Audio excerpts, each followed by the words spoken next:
What's up, guys? I'm going to be bringing you a twist to the Salamangreats today, and it's going to be fun. I've tested this deck a couple times online on Pro before I brought this to you because I want to bring a viable, workable deck for my profiles with some good consistency and some competitiveness. Now, obviously it's Salamangreats, but I wanted to make sure this is going to be a good competitive deck. But today I'm going to be bringing you a Salamangreat Ritual variant. But let's go ahead and get started and jump right into this. So, we're going to be starting out with the typical build of the main core being 3 copies of Salamangreat Gazelle. He's the main starter for your deck. Literally gets everything going for you when he can get brought out when a Salamangreat monster is sent to the graveyard, not during the battle phase. So whenever you get him out, you normally want to mill off your Roar, Rage, or your Spinny if not in hand. So, you know, he's a good 3 of. That's main in the deck. We're going to be running 3 copies of Foxy in this deck. Your Pot of Duality build, or your Pot of Duality on legs for this. When he's normal summoned, you can excavate the top 3 cards of your deck and add any Salamangreat card from your deck to your hand and then shuffle the rest back into the deck. Now, he has another secondary effect when he's in the graveyard, but it can't be activated during the same turn that it is used. But the following turn, you can discard a Salamangreat card and then special summon him from the grave, and you can destroy a spell or trap card. You don't need to use the effect to destroy, you can just bring him back. But you can also destroy something if something's problematic on your opponent's side of the field. Going on, we're going to be using, since it's a ritual variant, we're going to be playing the Emerald Eagle of the deck.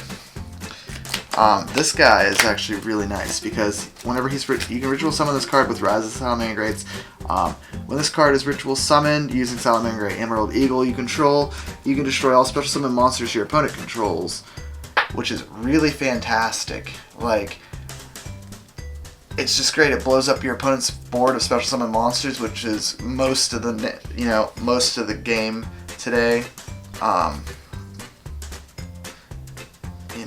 Everybody special summons these days now, and so it's perfect. So you can just special summon him using himself as material, gain the effect to destroy all special summon monsters your opponent controls. Now he has another effect. Once per turn, you contribute 1 Salamangreat Link monster this turn, and this card gains this effect. At the start of the damage step, if this card battles an opponent's monster, destroy that opponent's monster, and if you do, inflict damage to your opponent equal to that monster's original attack. So, you can go into a battle phase and burn your opponent for that monster's attack, and you just get something out of the way. Your opponent takes full damage for that, and you still got your big boy on the field, and you can continue attacking with whatever else there is that you have. Then we're going to be running 2 copies of Spinny in this deck. I found that running 2 Spinnies is fine for this deck. 3 is just not the way this build wants to work for me.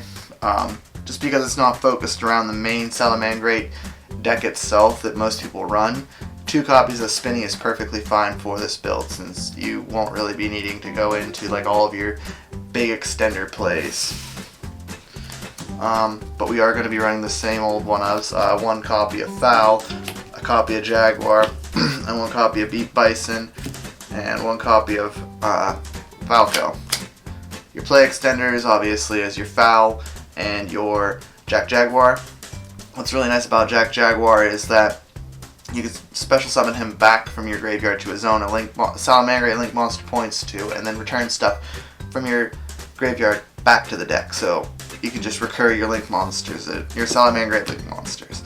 Fowl, you can get special summoned out from the deck to chain block your Gazelle's effect, your Bailing's effect, or like your Spinny effect, which is even better. So they can't ash your effects. Falco, when it's sent to the graveyard, you can return, or you can set one of your spells or traps from the graveyard and place it onto the field, and then you can return, and then it has a graveyard effect that you can return 1 Salamangreat monster on the field to your hand and special summon it onto the board. which I don't really necessarily, I don't ever use that effect. I just use its first effect to get the spell or trap from the graveyard back onto the field. That's it for the Salamangreat monsters, but we're going to be running one copy of Lady Debug just to help us out if we don't open up with our circles or our gazelles. So we're just going to, you know, obviously just run the one copy of that since it is on down to 1 now. So that's that. For our hand traps, it's perfect for this deck because you can recur them, and it's just a staple for any deck anymore is just to run 3 copies of Ash Blossom. That's it for the monster lineup. We're going to go ahead and move on to our spells. Our typical playset of Circle, just to get stuff to our hand if we need it, and you know, it just gets any Salamangreat monster to the hand, so you'll be able to get the stuff that you need into your hand when you need it. So, you know, if you open up with your Emerald, if you open up with your Rise of the Salamangreats and you need that Emerald Eagle, you could just grab that off a Circle and throw it into your hand, or you can grab it off of Pre-Preparation Rites. But if you don't have that in your hand either, this is another good way of getting it into your hand from the deck, as well as all of your other Salamangreat cards. Since, again, it is the Ritual deck, we're going to be running 3 copies of the Ritual spell card in here. Rise of the Salamangreats. I haven't had any issues with it being at 3. I might drop it down to 2, just to try some, just to splash in some other Salamangreat cards, like maybe possibly Fennec or Mir, just because I do run a couple of the newer spells and traps with the Salamangreats for this deck. But we'll see we'll see in the future how it goes. We're going to be running 3 copies of Pre-Preparation of Rites. Since it is a Ritual deck, you want to see your Ritual spells and your Ritual monster in your hand as soon as you can, just to get it out to the board to do fantastic stuff. 3 copies of Called by the Grave, just because, you know, hand trapping sucks, and you just want to get stuff out of your opponent's graveyard, so they can't do things. 1 copy of Fusion of Fire, 1 copy of Will of the Salamangreats, and one of the new cards, Salamangreat Recursion. This card, I haven't really ever drawn into it whenever I played online, but I mean, you can target 2 Salamangreat monsters in your graveyard with different names and then add them to your hand. If this set card is destroyed by a card effect and sent to the graveyard, you can add 1 Salamangreat spell or trap from your deck to your hand, except for Recursion.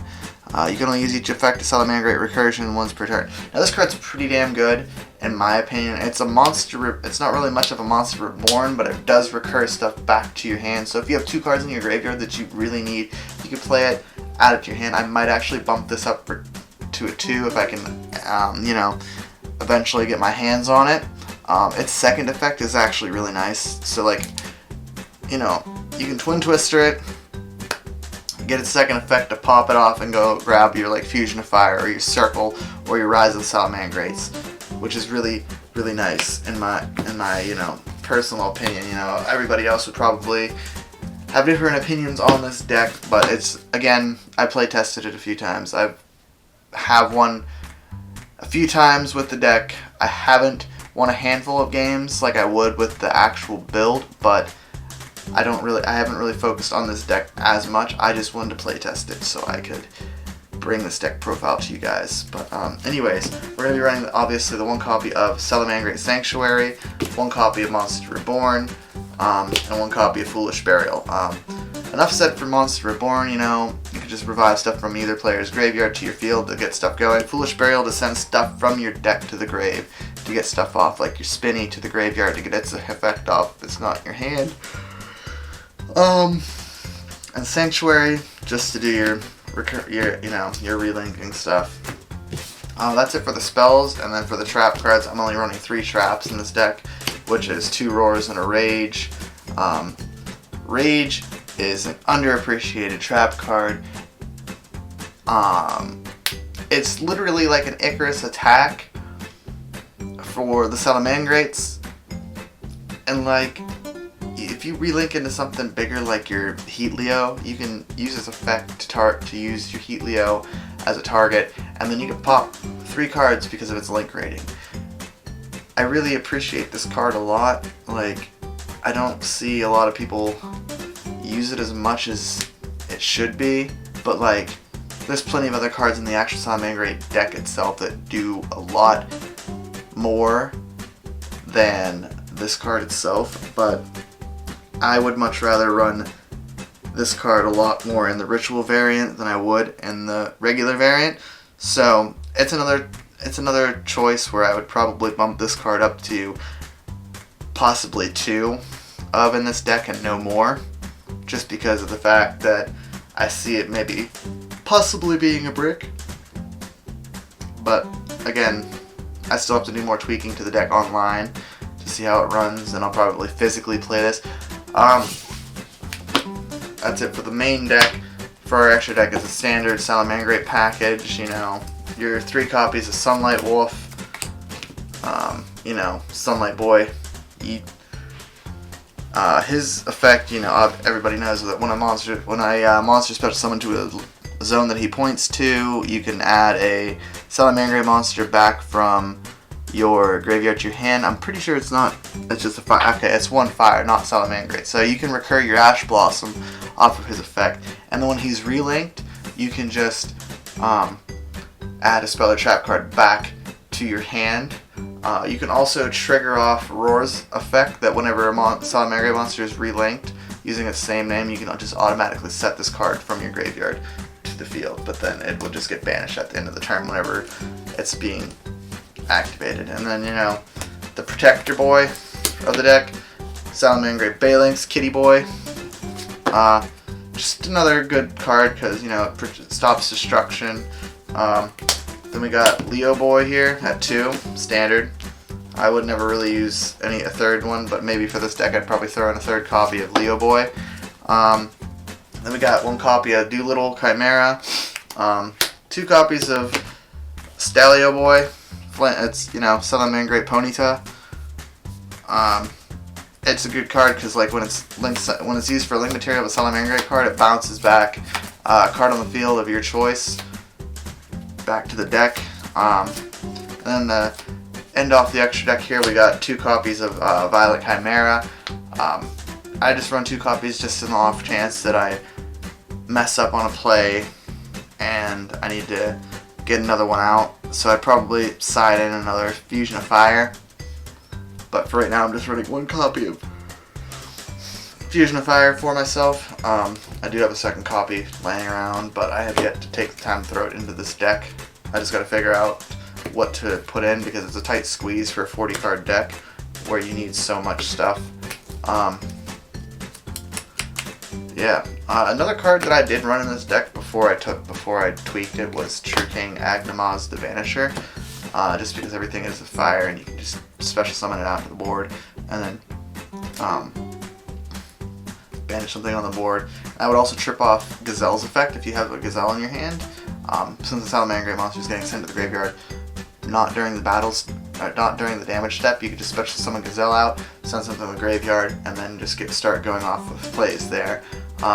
If I had the opinion, well, actually I do have the opinion, but in my opinion for this deck, I would probably rate the consistency about the same as the actual deck itself, and I couldn't never actually see this deck going to like anything higher than like a locals, maybe a regionals, but you wouldn't see I don't think you would see top tables with this, but I'm sure that you could if you did more tweaking to the ritual itself. I haven't seen a lot of people run a ritual deck just mainly because of the fact that it's not sitting at the top tiers of the decks with everything else, but I feel like this deck could do some regional level damage. It's just you gotta play it enough and put time into it for it, but you know, I think that's all I have for you guys today.